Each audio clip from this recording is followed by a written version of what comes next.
Hello student, मैं आपके अपने YouTube channel home science junction पर आपका स्वागत करती हूँ। मैं आपको कराऊंगी बिहार पीजीटी होम साइंस के लिए कुछ इंपॉर्टेंट एमसीक्यू क्वेश्चन जो कि आपके बिहार एस्टेट के लिए भी काफी हेल्पफुल रहेंगे। तो हम आज का सेशन स्टार्ट करते हैं। आज का हमारा फर्स्ट क्वेश्चन है। फर्स्ट क्वेश्चन में पूछा हुआ है आपसे, हल्दी की मिलावट हल्दी में मिलावट का परीक्षण किस रासायनिक पदार्थ द्वारा किया जाता है? तो आपको ये बताना है कि हल्दी में जो मिलावट की जाती है उसका परीक्षण हम किसके द्वारा करेंगे। ऑप्शन दिए हुए इसमें। ऑप्शन ए हमारा सांद्र हाइड्रोक्लोरिक अम्ल द्वारा। सेकंड ऑप्शन है हमारा टेपियोका द्वारा। थर्ड ऑप्शन है हमारा लेड क्रोमेट द्वारा। या लास्ट ऑप्शन है हमारा सैक्रिन द्वारा। तो इसमें राइट आंसर हो जाएगा हमारा ऑप्शन ए यानी कि सांद्र हाइड्रोक्लोरिक अम्ल द्वारा। तो हल्दी में मिलावट का परीक्षण किस रासायनिक पदार्थ द्वारा किया जाता है? सांद्र हाइड्रोक्लोरिक अम्ल के द्वारा। और हल्दी में जो मिलावट की जाती है ना, हल्दी में मेटालियन येलो की मिलावट की जाती है जिससे कैंसर रोग होता है। कौन सा रोग होता है? जिससे कैंसर नामक रोग होता है। क्लियर है आपको इसका आंसर? आज का हमारा नेक्स्ट क्वेश्चन है।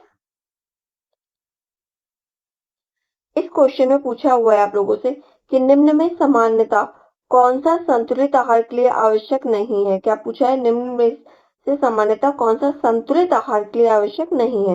तो इसमें ऑप्शन दिए हुए हैं। फर्स्ट ऑप्शन है हमारा फल व सब्जी। सेकंड ऑप्शन है हमारा सलाद। थर्ड ऑप्शन है हमारा दालें यानी कि पल्स। एंड लास्ट ऑप्शन है हमारा चाय। तो क्वेश्चन में हमसे नेगेटिव पूछा है तो आंसर भी हमारा कैसा होगा? नेगेटिव होगा।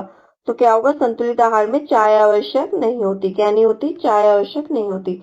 बल्कि संतुलित आहार में फल और सब्जी आवश्यक होती है, सैलेड भी आवश्यक होता है, पल्सेस भी आवश्यक होता है। ठीक है, क्या नहीं आवश्यक होता है? चाय आवश्यक नहीं होता। तो यही हमारा क्या हो जाएगा? यही हमारा राइट आंसर हो जाएगा। और संतुलित आहार वह भोजन होता है जिसमें सभी पौष्टिक तत्व व्यक्ति विशेष की शारीरिक मांग, उसकी आयु, उसके वजन एवं क्रियाशीलता की अवस्था के अनुसार उचित मात्रा के अनुपात में मौजूद हो। वही क्या कहलाता है? वही हमारा कहलाता है क्या? संतुलित आहार यानी कि बैलेंस डाइट। नेक्स्ट क्वेश्चन है हमारा आज का। क्वेश्चन में पूछा हुआ है, निम्नलिखित में से किसके ऑक्सीडेशन से सर्वाधिक ऊर्जा प्रति ग्राम प्राप्त होती है? आपको ये बताना है।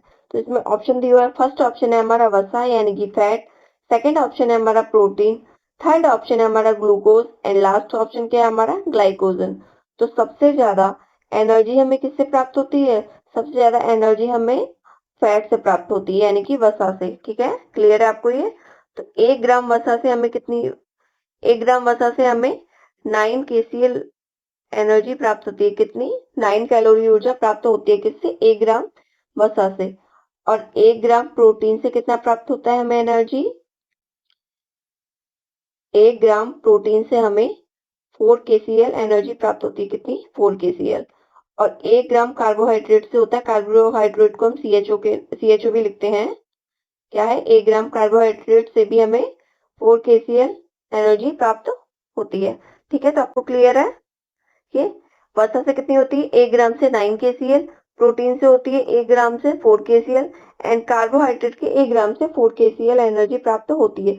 लेकिन एक चीज है, जैसे वसा से हमें 9 केसीएल मिलती, तो अगर क्वेश्चन में हमसे ये पूछे कि सबसे जल्दी एनर्जी हमें कौन देता है, सबसे जल्दी एनर्जी हमें कौन देता है? कार्बोहाइड्रेट देता है। क्या देता है हमें सबसे जल्दी एनर्जी? कार्बोहाइड्रेट देता है। और जो वसा होता है तो वसा पचने में टाइम लेता है। जैसे किसी को बहुत लो फील हो रहा है, उसको चक्कर आ रहे हैं, तो हम क्या देते हैं उसको? उसको हम कार्बोहाइड्रेट देते हैं, नींबू पानी देते हैं। ऐसा तो नहीं हम उसको तेल पिला देते हो कि इसमें ज्यादा एनर्जी मिल रही है तो हम उसे फैट दे दें, ज्यादा नहीं।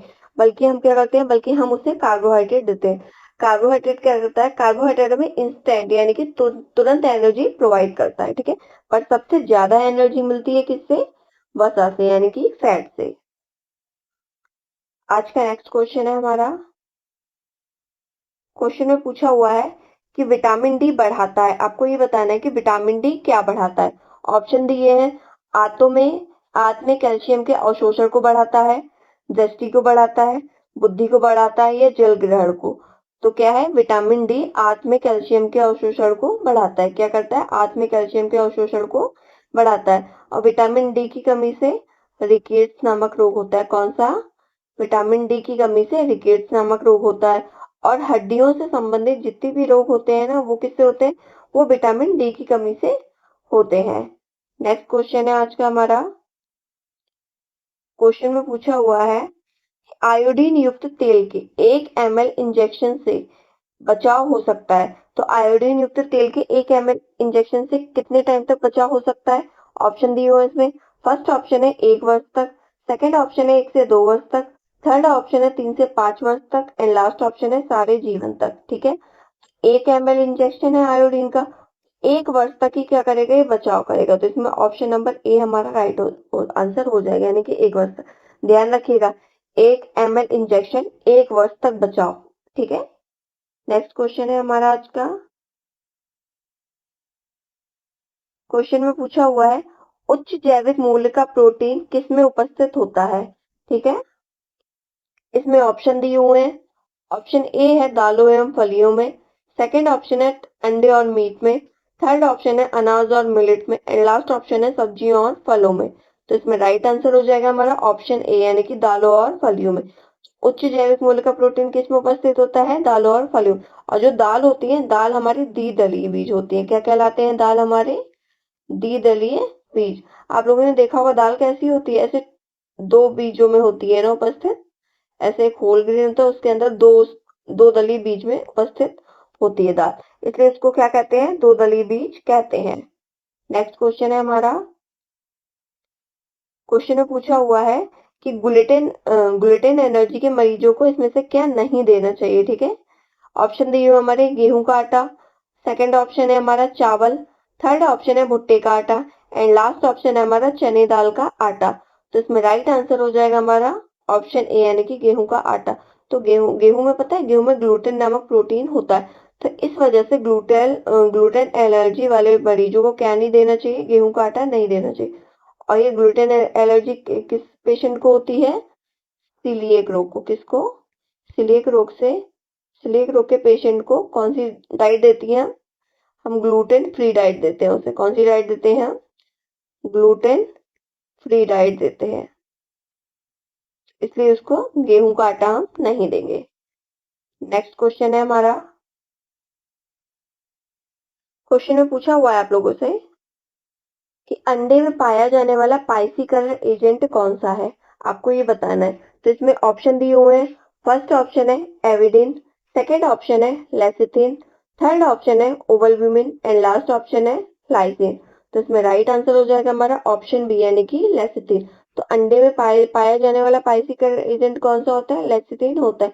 और लेसिथिन जो होता है वो अंडे की जल्दी और पौधे पशु कोशिकाओं में पाए जाने वाले वसा के चयापचय के लिए जरूरी एक पीला फास्फोलिपिड होता है। क्या होता है? येलो फास्फोलिपिड होता है। कौन सा लिपिड होता है ये? फास्फोलिपिड होता है। अगर आपको सेशन अच्छा लग रहा हो, क्लास अच्छी लग रही हो, तो आप क्लास को लाइक जरूर कर दीजिएगा। आज का नेक्स्ट क्वेश्चन है हमारा। क्वेश्चन में पूछा हुआ है फलों और सब्जियों को उबलते जल या भाप में कुछ देर गर्म करने की विधि क्या कहलाती है? तो इसमें ऑप्शन दिए हुए हैं। फर्स्ट ऑप्शन है हमारा बॉटलिंग, सेकंड ऑप्शन है हमारा कवरिंग, थर्ड ऑप्शन है ब्लांचिंग एंड लास्ट ऑप्शन है फ्रीजिंग। तो इसमें राइट आंसर हो जाएगा हमारा ऑप्शन सी, यानी कि ब्लांचिंग। ब्लांचिंग में हम क्या करते हैं, फलों और सब्जियों के कुछ सेकंड के लिए तो उबलते जल में डाल देंगे, उबलते जल या भाप में, और तुरंत उसको क्या करते हैं, तुरंत उसको कुछ सेकंड के लिए ठंडे पानी में डालते थे। इससे क्या होता है, जिसके छिलके होते हैं ना ऊपर के, वो बाहरी आवरण उसका छिलका उसका आसानी से उतर जाता है। ठीक है, तो ये क्या कहलाती है? ये ब्लांचिंग की विधि कहलाती है।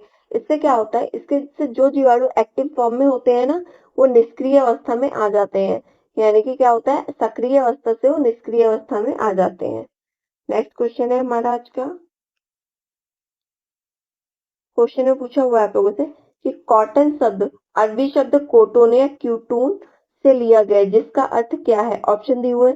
ऑप्शन ए एक बीज पौधा, सेकंड ऑप्शन है खेती करने योग्य पौधा, थर्ड ऑप्शन है एक वनस्पति पौधा एंड लास्ट ऑप्शन हमारे जीते हुए प्रदेश में पाया गया पौधा। तो आपको ये बताना है कि कोटोन या क्यूटोन शब्द का क्या अर्थ होता है? इसका अर्थ होता है जीते हुए प्रदेश में पाया गया पौधा। क्या अर्थ होता है? जीते हुए प्रदेश में पाया गया पौधा। तो ऑप्शन डी हमारा राइट आंसर हो जाएगा। नेक्स्ट क्वेश्चन है हमारा। क्वेश्चन में पूछा हुआ है आप लोगों से कि निम्न में से किस तंतु में पानी सोखने की क्षमता का अभाव होता है, यानी कि कौन से तंतु ऐसे होते हैं जो पानी की क्षमता सोखने की जिसके अंदर कमी होती है। तो इसमें ऑप्शन दिया, फर्स्ट ऑप्शन है हमारा सिल्क यानी कि रेशम, सेकंड ऑप्शन है हमारा ऊन यानी कि वूल, थर्ड ऑप्शन है हमारा सूती यानी कि कॉटन एंड लास्ट ऑप्शन है हमारा नायलॉन। तो इसमें राइट आंसर हो जाएगा हमारा ऑप्शन डी यानी कि नायलॉन। तो नायलॉन क्या होता है, नायलॉन तंतु में पानी सोखने की क्षमता की कमी होती है। इसी के कारण नायलॉन के वस्त्र धोने के बाद तुरंत ही सूख जाते हैं क्योंकि पानी को बिल्कुल भी एब्जॉर्ब नहीं कर पाते हैं। नेक्स्ट क्वेश्चन है हमारा आज का। क्वेश्चन में पूछा हुआ है तंतुओं की आपस में जुड़ने की विशेषता क्या कहलाती है। ऑप्शन दिए हुए हैं हमारे, ऑप्शन ए है समानता, ऑप्शन सेकंड है परस्पर सटने की क्षमता, सी ऑप्शन है घनत्व एंड लास्ट ऑप्शन है विशिष्ट गुरुत्व। तो इसमें राइट आंसर हो जाएगा हमारा ऑप्शन बी यानी कि परस्पर सटने की क्षमता। तो ये क्या कहलाता है, ये आपस में जुड़ने की विशेषता है, परस्पर सट जाते एकदम पास पास हो जाते हैं, इसको हम क्या कहते हैं, कोहेसिवनेस। क्या कहते हैं इसको, कोहेसिवनेस। कभी कभी एग्जाम में ये परस्पर सटने की क्षमता ना देकर आपको कोहेसिवनेस भी दे देता है, तो आपको ये ध्यान रखना है कि कोहेसिवनेस किसको कहते हैं, परस्पर सटने की क्षमता को कहते हैं, यानी कि एकदम पास पास आ जाने की क्षमता को क्या कहते हैं, कोहेसिवनेस के नाम से जानते हैं। नेक्स्ट क्वेश्चन है हमारा। क्वेश्चन में पूछा हुआ है आप लोगों से कि कौन सी प्रिंटिंग साधारणतः 500 मीटर से 5000 मीटर तक के कपड़ों पर की जाती है। ऑप्शन दिया हुआ है, फर्स्ट ऑप्शन है हमारा बाटिक प्रिंटिंग, सेकंड ऑप्शन है ब्लॉक प्रिंटिंग, थर्ड ऑप्शन है screen printing and last option है हमारा इनमें से कोई नहीं। तो इसमें राइट आंसर हो जाएगा हमारा ऑप्शन सी यानी कि स्क्रीन प्रिंटिंग। तो स्क्रीन प्रिंटिंग ही होती है जो 500 मीटर से 5000 मीटर तक के कपड़ों पर की जाती है। स्क्रीन बनाने के लिए एक विशेष प्रकार के लकड़ी का फ्रेम तैयार किया जाता है, उसी लकड़ी के फ्रेम पर नायलॉन के कपड़े को खींचकर तान दिया जाता है तथा उस पर पैटर्न ड्रॉ कर लिया जाता है और स्क्रीन के उस भाग पर जहां रंग नहीं लगाना वहां पर अवरोधक पदार्थ जैसे कि मोम या रेजिन लगा दिया जाता है। ठीक है, तो 500 मीटर से 5000 मीटर तक इस कपड़ों की प्रिंटिंग की जा रही है स्क्रीन प्रिंटिंग पर। नेक्स्ट क्वेश्चन है हमारा। क्वेश्चन में पूछा हुआ है पाइपिंग को काटा जाता है, तो आपको ये बताना है पाइपिंग को कितने एंगल पर काटा जाता है। इसमें ऑप्शन दिए हुए हैं, फर्स्ट ऑप्शन है 75 डिग्री वेब, सेकंड ऑप्शन है हमारा 120 सेल्वेज से, थर्ड ऑप्शन है हमारा 45 degree war and last option है हमारा 55 डिग्री वेब। तो इसमें राइट आंसर हो जाएगा हमारा ऑप्शन सी यानी कि 45 डिग्री वार। जैसे ये हमारा क्या है, ये हमारा कपड़ा, तो हम इसको ऐसे काटते हैं एंगल में, तो ये कौन सा एंगल बन जाता है हमारा 45 डिग्री का एंगल। ठीक है, कौन सा 45 डिग्री का एंगल। तो पाइपिंग को हम ऐसे ही काटते हैं 45 डिग्री वार्प पर। नेक्स्ट क्वेश्चन है हमारा।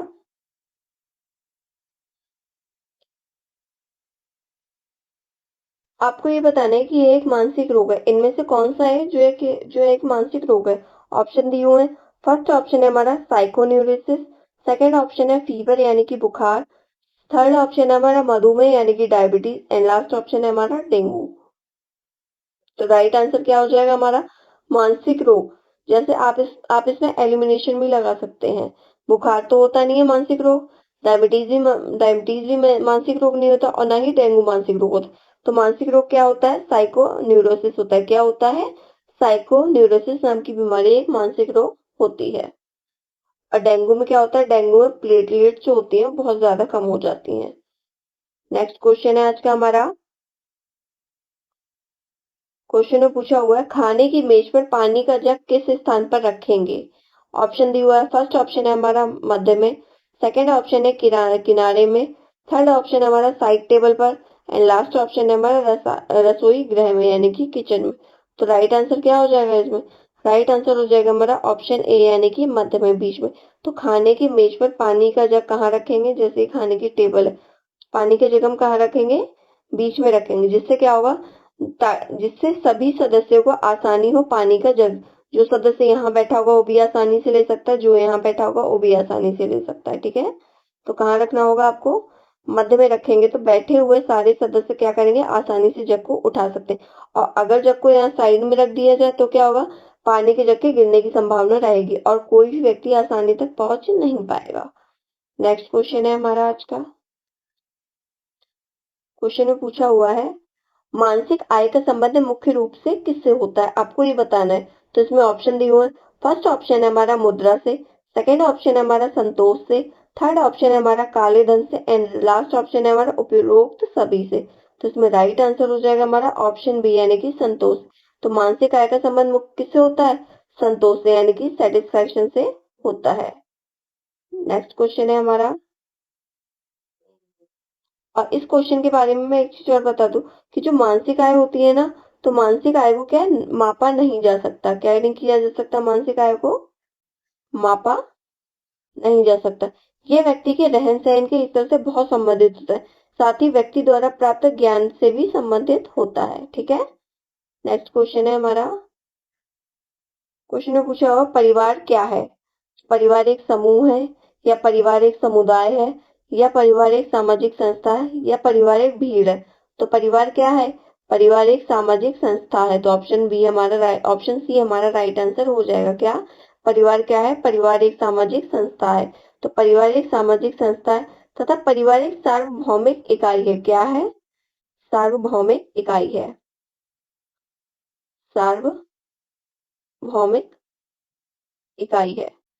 और यह विश्व के प्रत्येक मानव समाज में किसी न किसी रूप में अनिवार्य रूप में अवश्य पाया जाता है। कुछ समाजों में परिवार का आकार छोटा होता है तो उसे एकांकी परिवार कहते हैं, और कुछ समाज में परिवार का आकार बड़ा होता है तो इसे क्या कहते हैं, तो इसे संयुक्त परिवार के नाम से जानते हैं। नेक्स्ट क्वेश्चन है हमारा आज का, क्वेश्चन में पूछा काम के बीच में आराम से क्या तात्पर्य है। ऑप्शन दिए हुए हैं। फर्स्ट ऑप्शन है काम पूरी तरह से रोकना, सेकंड ऑप्शन है आंशिक रूप से काम रोकना, थर्ड ऑप्शन है हमारा कार्य तथा तनाव से थोड़ी देर के लिए आजादी एंड लास्ट ऑप्शन है कार्य स्थिति में परिवर्तन।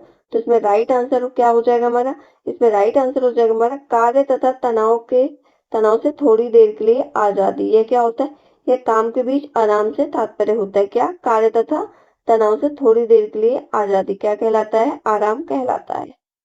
नेक्स्ट क्वेश्चन है हमारा, क्वेश्चन में पूछा हुआ है जब काला रंग यानी कि जब ब्लैक रंग किसी अन्य रंग में मिलाते हैं तो इसे क्या कहते हैं। ऑप्शन ए है क्रोमा, सेकंड ऑप्शन है टिंट, थर्ड ऑप्शन है छाया एंड लास्ट ऑप्शन है कलर वैल्यू यानी कि रंग मूल्य। तो इसमें राइट आंसर हो जाएगा हमारा ऑप्शन सी यानी कि छाया। तो जब किसी कलर में ब्लैक कलर मिलाते हैं तो क्या होता है, वो उसका छाया यानी कि शेड बनता है। क्या बनता है, उसका शेड बनता है। जैसे रेड में ब्लैक मिलाने से क्या बनता है, मैरून। क्या बनता है, मैरून। इसी तरह अगर किसी कलर में हम व्हाइट कलर मिलाएंगे तो क्या बनेगा, वो टिंट बनेगा। जैसे रेड में व्हाइट मिलाने से क्या बनता है, पिंक कलर बनता है। नेक्स्ट क्वेश्चन है हमारा आज का, क्वेश्चन में पूछा हुआ है कि निम्नलिखित में से कौन सा प्रसार शिक्षा का चरण नहीं है। ऑप्शन दिए हुए हैं इसमें। फर्स्ट ऑप्शन है ध्यानकर्षण, सेकंड ऑप्शन है अभिरुचि यानी कि इंटरेस्ट, थर्ड ऑप्शन है ध्यान विकर्षक एंड लास्ट ऑप्शन है हमारा संतुष्टि। तो क्या होगा हमारा राइट आंसर, इसमें राइट आंसर हो जाएगा हमारा ऑप्शन सी यानी कि ध्यान विकर्षक। जब क्वेश्चन में नेगेटिव पूछा होगा ना तो ऑप्शन भी क्या होगा, ऑप्शन भी हमारा नेगेटिव होता है। तो क्या हो जाएगा, ध्यान विकर्षण हमारा राइट आंसर हो जाएगा। तो प्रसार शिक्षा का यह चरण नहीं होता है बल्कि ध्यानाकर्षण भी होता है, अभिरुचि एंड संतुष्टि होता है। नेक्स्ट क्वेश्चन है हमारा,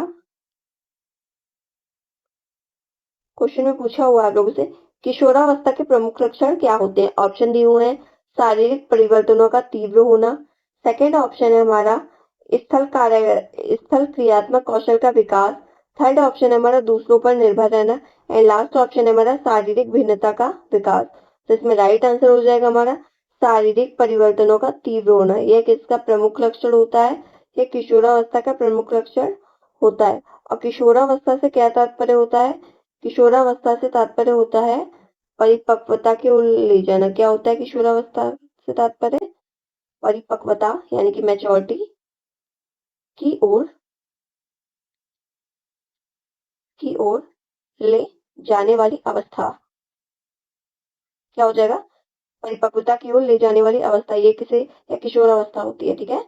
नेक्स्ट क्वेश्चन है,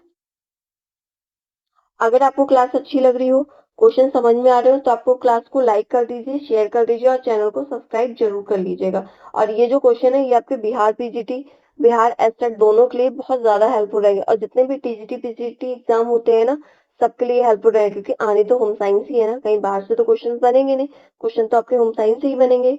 ठीक है, और इस क्वेश्चन में आपसे पूछा थकान को दूर करने के क्या उपाय हैं। तो इसमें ऑप्शन दिए हुए हैं हमारे। फर्स्ट ऑप्शन है हमारा कमरे का तापमान मौसम के अनुरूप होना। सेकंड ऑप्शन है हमारा आसपास का वातावरण शांत होना। थर्ड ऑप्शन है हमारा कोई भी कार्य लंबे समय तक नहीं करना। एंड लास्ट ऑप्शन है हमारा कोई कार्य न करना। तो राइट आंसर क्या हो जाएगा इसमें, थकान दूर करने के क्या उपाय होते हैं कि कोई भी कार्य लंबे समय तक नहीं करना। ठीक है, क्या हो जाएगा, कोई भी कार्य को लंबे समय तक नहीं करना। तो जो हम थक जाते हैं तो क्या करते हैं, थकान दूर करने के लिए हम आराम करते हैं, यानी कि लेट के आराम करते हैं आराम से, उस टाइम हम कोई भी अपना कार्य नहीं करते हैं। नेक्स्ट क्वेश्चन है हमारा आज का।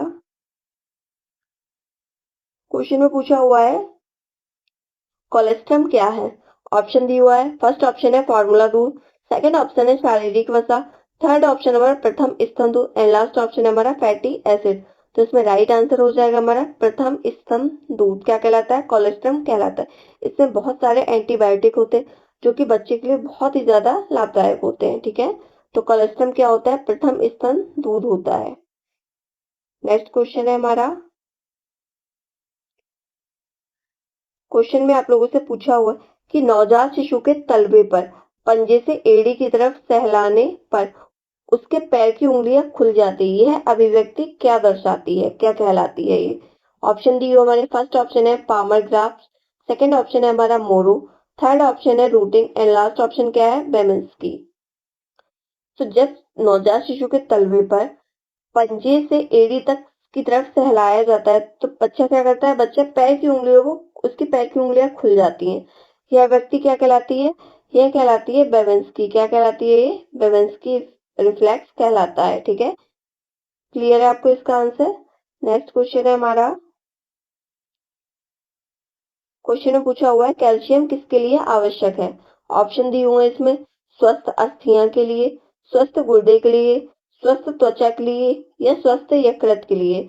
तो इसमें राइट आंसर क्या हो जाएगा, इसमें राइट आंसर हो जाएगा जहां कैल्शियम होगा वहां अस्थियां या हड्डियां जरूर होगा। तो ऑप्शन ए हमारा राइट आंसर हो जाएगा। तो कैल्शियम किसके लिए आवश्यक होता है, कैल्शियम स्वस्थ अस्थियां एवं स्वस्थ हड्डियों के लिए आवश्यक होता है।